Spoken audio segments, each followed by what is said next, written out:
Hello, everyone. Welcome back to the 35th Annual Virtual Multicultural Festival. I have with me today Jason Shute, who will be performing some dog training for us. Take it away, Jason.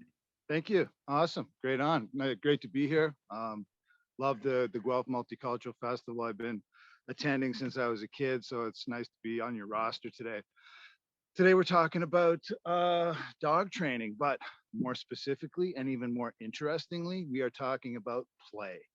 So for many people and even professional dog trainers, play is an afterthought. Play is the thing that you do after you have um, done your training with the dog, after you've done your walks, et cetera, et cetera, et cetera. It's the thing you do to make your burn energy out of your dog, et cetera. For me, play is the focus of what I do. It's the primary way that I interact with dogs and train dogs to bring out their fullest potential. So play for me is not an afterthought.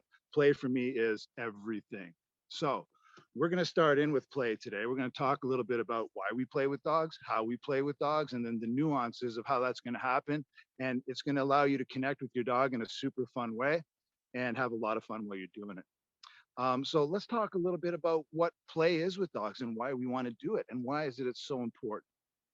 The function of play for dogs is that it is they are biologically hardwired to play. They are pre-programmed to do this, as are all mammals. It turns out that once all our base needs are met, all we want to do is play. Um, so that's where we get our entertainment from. And so dogs are no different than us. They like to do that. When we're talking about play, then big things about play. I mean, for puppies, play is one of these things that is huge for cognitive development. This is where dogs learn to express themselves. If you have a puppy in your house right now that you're raising, play is probably the single most important thing that you should be doing with them.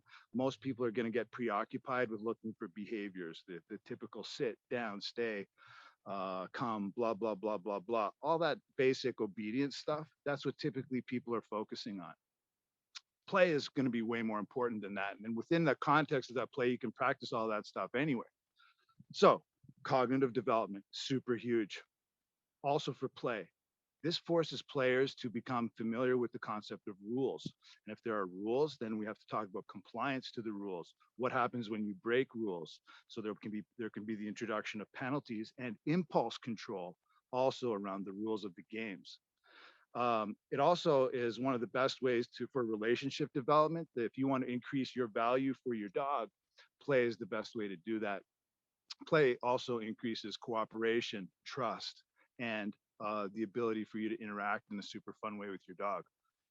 Another super awesome benefit to play is that the hard part for a lot of people is that when dogs become highly aroused, dogs get excited. That's when they tend to listen to us the least because they become adrenalized, they get an endorphin rush, they get a dopamine spike, and then they tend to tune us out. So we're always dealing with this concept of what we call competing motivators, meaning that there are other things in the environment that are typically much more interesting to the dog than we are. And so the way to remedy that and to solve that problem is that you have to become more interesting than things in the environment. The more you play with your dog, the more your dog will look to you as a source of fun and happily ignore other things in the environment in order to engage with you. So those are some of the benefits of play. Now, typically there are a couple of different types of games that we play with dogs. The most common ones that we play are what I would call chase and catch. A lot of people call that fetch. I refer to this as chase and catch because it's ultimately the dog's instinct to chase and catch the object. It is the human part of the game that we want them to bring it and drop it for us. So the objectives of the chase and catch game are very simple: chase, catch, bring, drop. The chase and catch game basically fulfills the dog's sort of bliss out kind of vibe. It's the dog's flow state. Okay, that's the chase and catch type game. They get to kind of just shake it off. It's a very simple objective. The next type of game we have is what we call possession games or competition games, which are my personal favorite and also the personal favorite of my dog Pacho, who you'll see in a moment doing possession games with me. Possession games, The object here, the object of this game is to gain and maintain possession of the object. And within that, there are going to be certain little nuances. Perhaps the dog starts with the item and I have to try and get it from the dog. That's a big part of the game. We typically think of tug as the main part of a possession game, but it's only one little element of the game. You want to expand the potential of your game by understanding the nuances of how dogs are basically genetically programmed to play these possession games. If the dog starts with it, my objective is to try and get it from the dog somehow. I may have to use my strength, my speed, my stealth, my smarts. I might have to use some tricks to get it from the dog. If I have it, the dog has to use their cunning, their strength, their speed, their skill to get it from me. And then there's going to be a time when we are both fighting for possession of the object to see who kind of gives it up first or who's going to win. Within that, we also have the ability to ask our dog to out or give up the toy to us and then give them permission to rebite it. So we always wanted, when we're talking about doing possession games or tug type games with the dog, have installed previously some type of an out command or a drop command that you want to be reliable. I can kind of show you what that looks like a little bit as we get into the play. But the big challenge that we have with play, even though depending on what game we're playing, is how we communicate the objectives of the games. So this is a big thing. We're talking here about the psychology of play. Most humans, when they're playing with their dogs, don't actually know how to play with their dogs in a very structured, interactive way. We play with the dogs the way we think the dog might want to play, or we play with the dog the way that we think we know how to play, right? But we're not actually playing with the dog the way that they are instinctively hardwired to play. And that's how I'm going to present this to you today. We're playing with dogs the way dogs know how to play instinctively. Okay, so that means that we can get a lot more motivation from our dogs. They will love the games even more because this is going to fulfill their instinct also. Once you kind of establish your dog's motivation for the games, you've clearly communicated the objectives of the games, which means your dog is all in with you. Then you can also start adding in obedience into your games and start asking the dog to do stuff for you while you're playing and that type of thing. So I am going to, I think, get into the play right now with my dog Pacho. One thing that you'll notice is that when you're playing, we are always going to want to initiate, somehow signal to the dog that the game is about to start. We are going to keep our eyes on the objectives of the games, because if there's objectives, that means that there's things that we can do and there's things that we can't do. So if the dog does something that breaks the rules in some way, there will be a little bit of penalty for that. All that is going to be is a momentary stoppage of the game before we get back into it. At the end of the game, I also want to signal to the dog that the game is over so that I don't leave them hanging. I don't leave them in limbo trying to continue the game when I'm already done. So these are things that we have to think about. I'm going to get my forward facing camera on here. I'm going to call my dog over to play, and then we are going to rock and roll.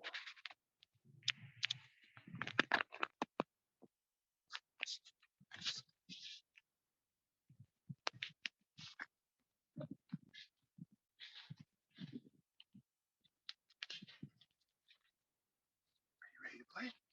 Are you ready to play? Are you ready to play? Sit. Yes.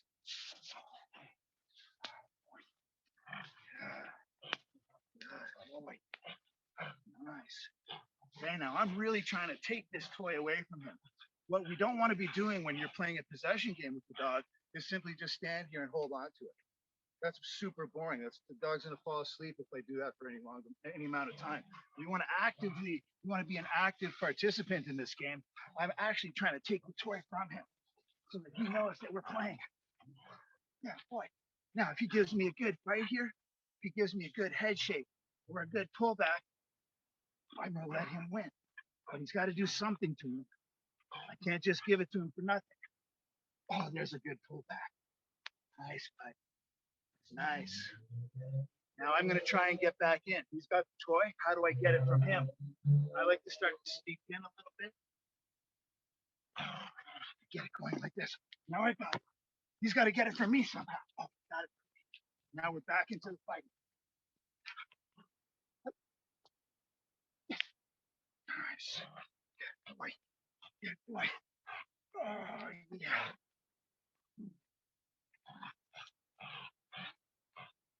There's a good pull back and let him in now. Now I'm going to get it from him.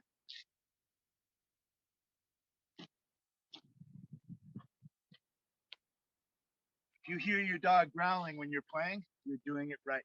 Okay? Do not be afraid of that growl. This is a play growl. He's supposed to be growling right now. Up, side. Yes. Nice. Nice. Yeah, boy. Up.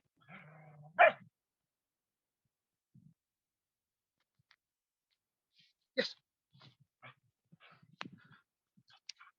Good. So here's our fight. We're struggling. Who's going to get possession? Am I going to get possession? Or is he going to get possession?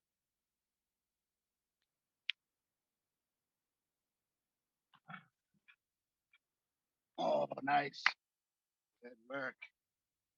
He's got it.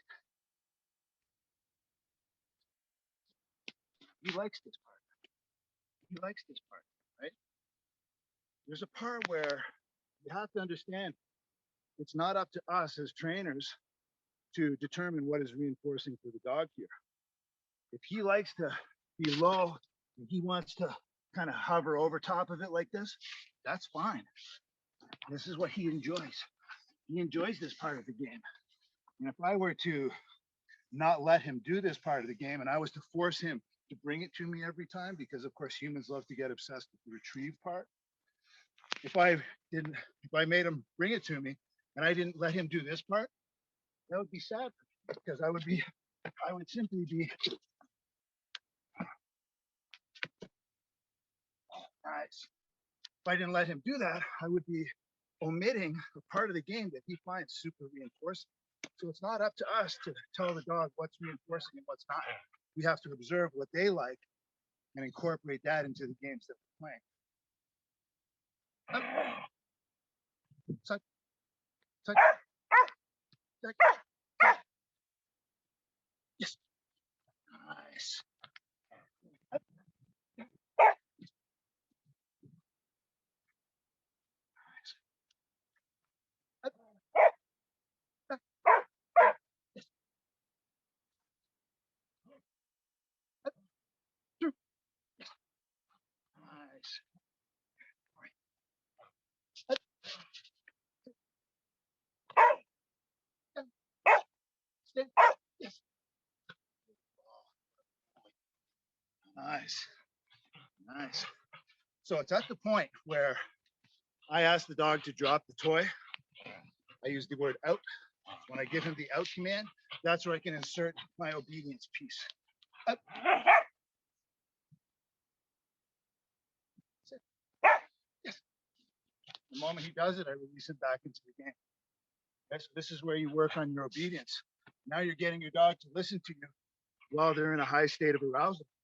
He doesn't get any more cranked up like this. So if I can get him to listen to me while he's cranked up, that is really good control.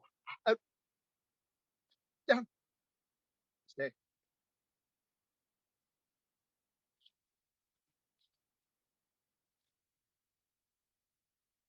Yes.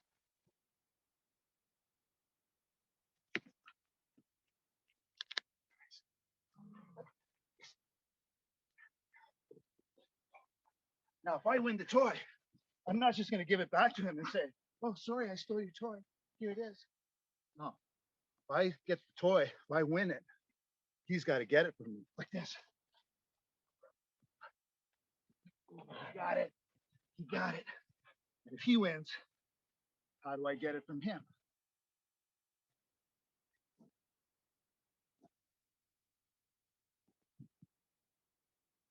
This is a part of the game that he really likes, this grip and re-grip piece here. If I start to lighten my grip on the toy, this is a real nuance here, guys. If I start to loosen my grip, yes. Oh, he's getting a little tired. He's getting a little tired.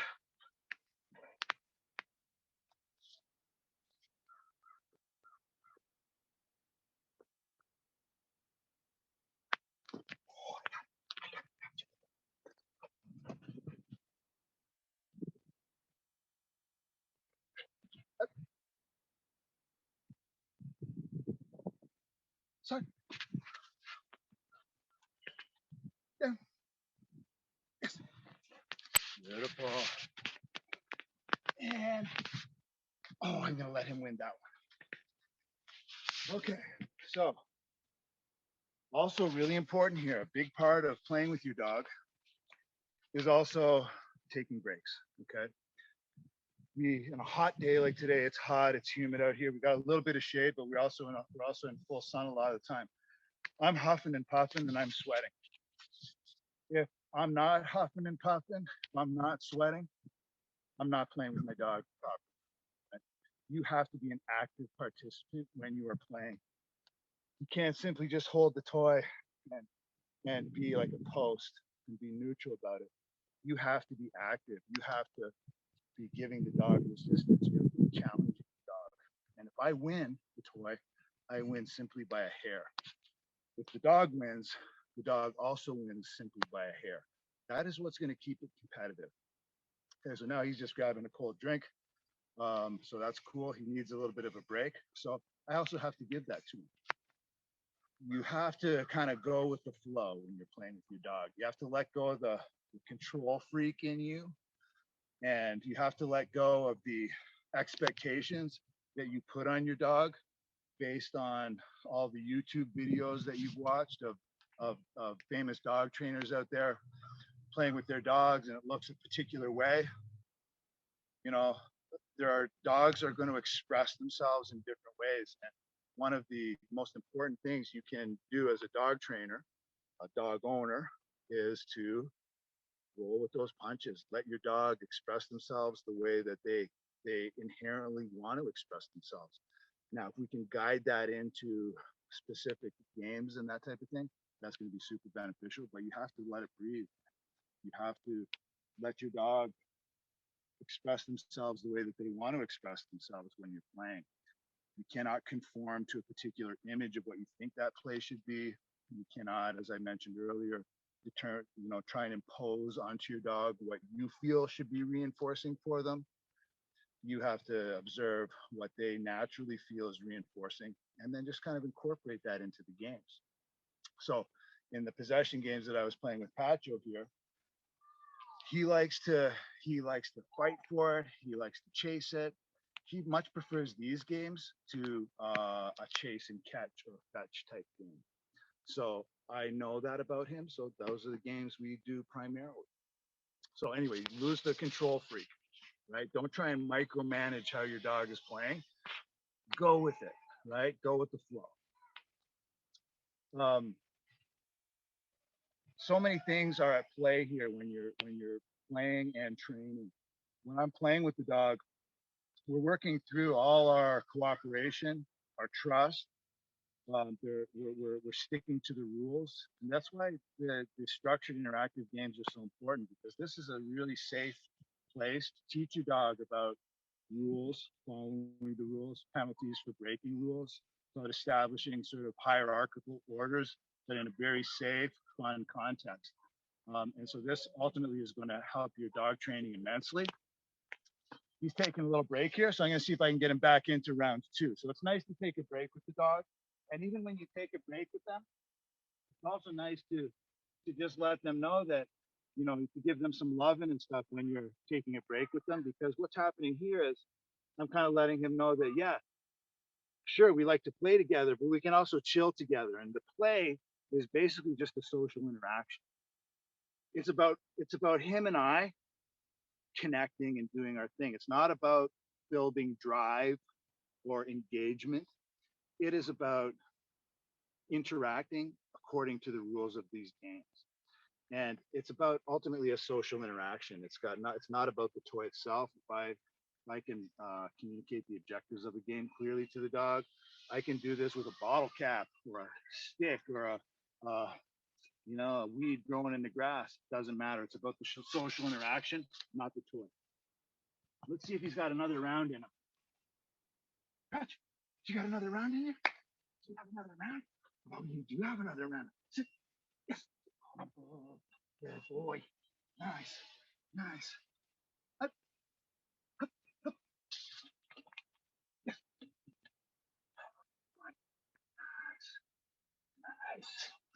Nice, buddy. Oh my God.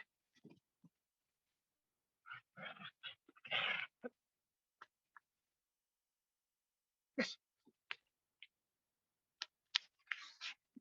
Down. Yes. Beautiful. Up.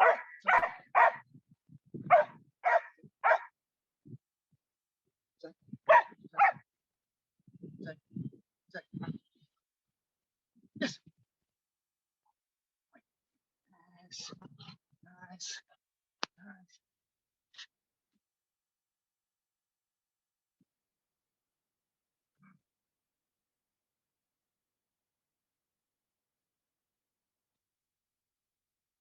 Oh,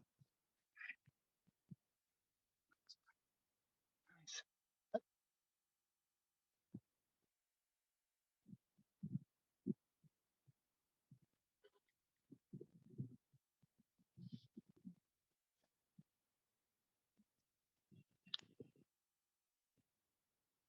Yes.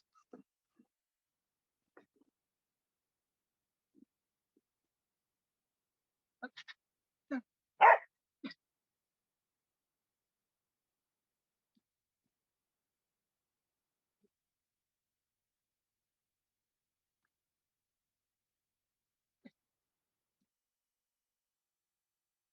Now, one thing you'll notice here is that I'm not yelling at the dog either. So I'm not saying, out, out, drop, and carrying on like some kind of madman. You don't, volume is not your friend here when you're training or when you're playing with your dog. I can literally say, and he's going to drop it. I can say, he's going to do it. Yeah, he's going to do it. You don't have to be yelling at your dogs, people, right? Keep it conversational tone or light. Keep it light. Yes. You can see he's cooked, right? He's done now. So again, you observe this in your dog. He's saying he's pretty much done here. So we're all done. We're done. In terms of the play, we're basically done at this point. He's cooked. He's hot. He's worked out. He's panting. He's ready to chill. And so you have to recognize this in your dogs as well, especially when it's hot. You have to be very careful when you're playing about not getting them overheated. They are very susceptible to heat stroke and overheating. If you play too much for too long, you can really damage your dog. So shorter play sessions in heat like this is definitely better. I generally play in the evening once it cools down, or earlier in the morning during these summer months. Um, there are certain types of dogs out there also that you have to know your dog also. If, for example, you have a super high drive OCD type dog, like a border collie, Belgian Malinois, German Shepherd, a Dutch Shepherd, some of these like more intense working type breeds, those dogs will play until they die. Basically, they won't stop on their own. You have to stop them before they hurt themselves, right, or get heat stroke or something like that. If you have a dog like this who's like not super crazy drive, um, he knows when he's done, he's like, okay, I'm done, and he just stopped before I could even end the game, right? I would have probably stopped this a little bit earlier had I just been playing with him organically and not doing this as like a demonstration. Here I wanted to kind of complete a little bit more of an instructional thing. So be aware of that, people, when you're playing with your dogs. Uh, go with what they want to go with. If it's too much for them, stop. If they want to go a little bit more. But keep it safe, keep it fun, have a great time with your dogs. And this is one of the best things you can do with them to keep them engaged, to make yourself more valuable, to start getting them listening to you when they're in a high state of arousal, which of course plays out when you're walking your dog around the neighborhood and they get excited and they get cranked up. We're good. It's about almost 5:30, so we are pretty much done our session. I'm going to leave it there for questions. Also, just so you know, like if you want to get further into this play stuff, I do this with clients all the time. I've been doing this today with private clients. Shoot balance dog training. You can contact me. I can help you, teach you how to play with your dog, uh, find out what is it that's gonna turn them on, and how to capitalize that and make your relationship so much better, as well as your obedience. If you want to check out any of my stuff on social media, Shoot Balance Dog Training, YouTube, Instagram, Facebook, it's all the same across all those platforms. Shoot Balance Dog Training. Check it out. I've got lots of videos on there, lots of instructional stuff, lots of fun stuff, a lot of stuff about my travels around the world, training and teaching dogs also. So let's leave it there for the instructional part here, and then I can open it up for any questions if anybody's got any questions that they want to ask me.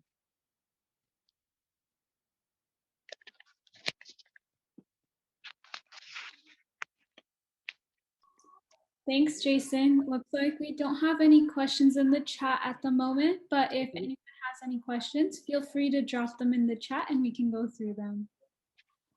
Okay, that's cool.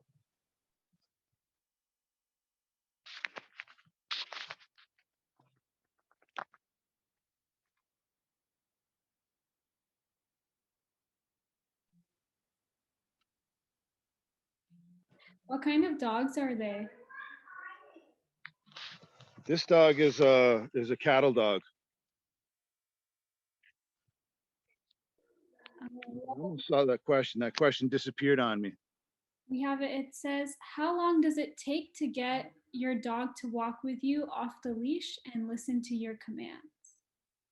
Um, it depends on the dog. I mean, there's a lot of variables there. Depends how you're training. I can get a reliable off leash heel with my dogs, and anytime, but around by the time they're like 6, 7 months, they're giving me awesome off leash healing. They're responding to my commands also throughout that time. Again, the more you play with your dog, the more interested they are in listening to your commands, because now you're kind of more interesting. You're more fun than other things in the environment that would distract them from listening to you in the first place. So it depends on the dog. It depends on the motivation of the dog. It depends on the temperament of the dog, what your relationship is with the dog. But ultimately, if you're following good training techniques and making it fun for the dog, you can make all those things happen relatively quickly. Also depends who you're training with. Who's your trainer? Big factor.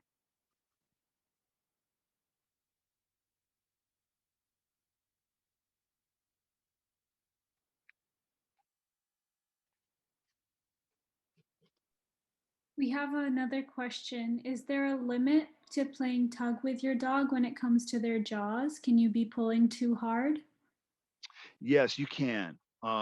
So that's a kind of an interesting question. There's a couple of things to think about around that. Um, and it's not so much about the effect on their physical effect on their jaws, but more on the sort of psychological effect of pulling too hard. You need to be able to provide just enough resistance that is keeping your dog engaged, but not overwhelming them. So the fastest way to kind of kill your dog's enthusiasm about playing tug is to tug too aggressively, to tug too intensely and rip it out of their mouth or be too overwhelming for them. You need to, it's really a feel thing. You have to know your dog, how sensitive they are, how pushy they are, what type of intensity they can support when you're playing. Um, and that really comes down to the individual dog. There's some dogs, I mean, you can crank as hard as you want, and the harder you crank, the happier they are. And there are some dogs, if you go even just a little bit, like an extra sort of 5% over what that they can handle, they will shut down. You will overwhelm them, and then ultimately you will flatten out their desire to compete with you, because they might feel that they can't compete with you. In fact, that you're way too superior of a being to actually compete with. And so that kind of goes back to the point I made earlier about, if you're going to win, you want to win just by a hair. And if they win, they also win just by a hair. So that keeps it competitive, but not too overwhelming for the dog. I hope that makes sense and answers your question effectively. Uh-huh.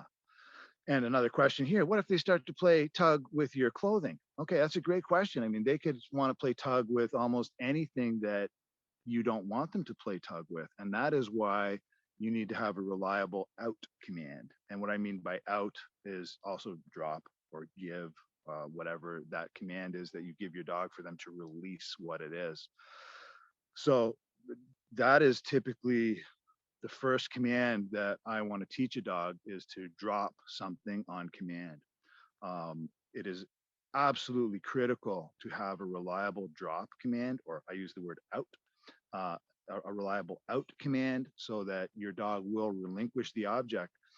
That just kind of adds a little interruption into the game, allows you to insert obedience pieces there before you give reauthorization to take the object back. So asking for an out command and then authorization to rebite with a command, which we would typically call a release command, like okay, or go, or break, or yes. Any of those things would do.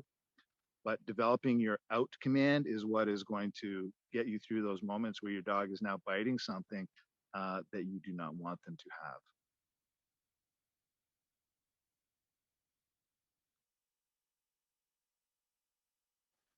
And this is an excellent question. Do you reward with a treat when I'm trying to develop the out command? Never. Personally, the reward for outing the object is getting permission to re-engage with the object. So if I use food here, I ultimately skew the objectives of the game.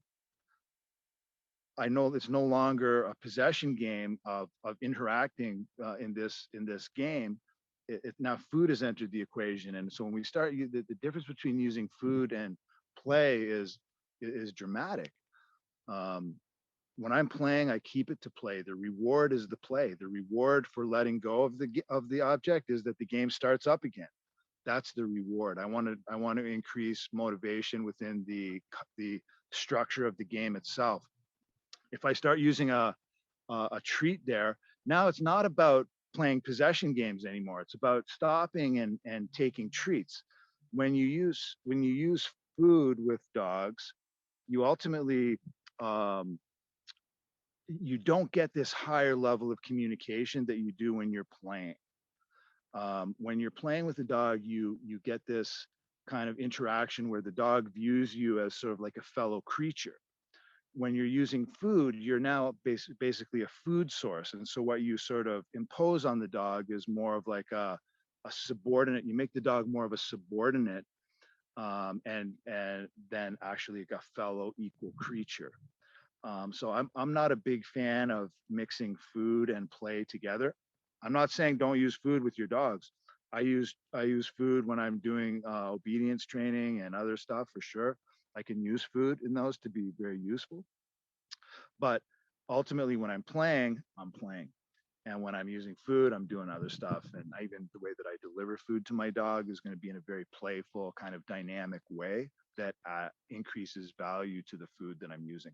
But you do not feel that you need to use food to shape play behavior. You do not. The play is ultimately the reward that your dog is looking for. I hope that answers that question. Thanks, Jason. We have another question here. Can we teach old dogs new behaviors? Excellent question. And yes, I mean, contrary to popular belief, you can absolutely teach old dogs new behaviors. No problem at all. The real question is how can older dogs unlearn ingrained behaviors that you don't want? That is a more important question. That's a harder question. Teaching them new stuff is easy. Helping them unlearn stuff that they've been doing for years and years and years that you don't like, that's probably the bigger challenge there, right? But absolutely easy to teach dogs new stuff. Dogs love to learn, especially if you motivate them and you provide an excellent learning environment for them. You're using good learning dynamics, you're using good principles of dog training, you're making it fun for the dog. They will keep learning until the day they die.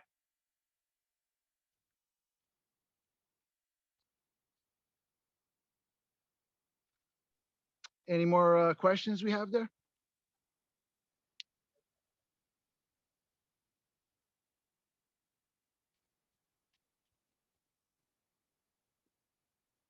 I'm not seeing any more questions, but thank you so much for joining us and showing us some really cool dog training today, Jason. Okay, you're very welcome. It's my pleasure. Thanks for having me. Thank you for coming. Bye. Okay. Okay, have fun. Bye.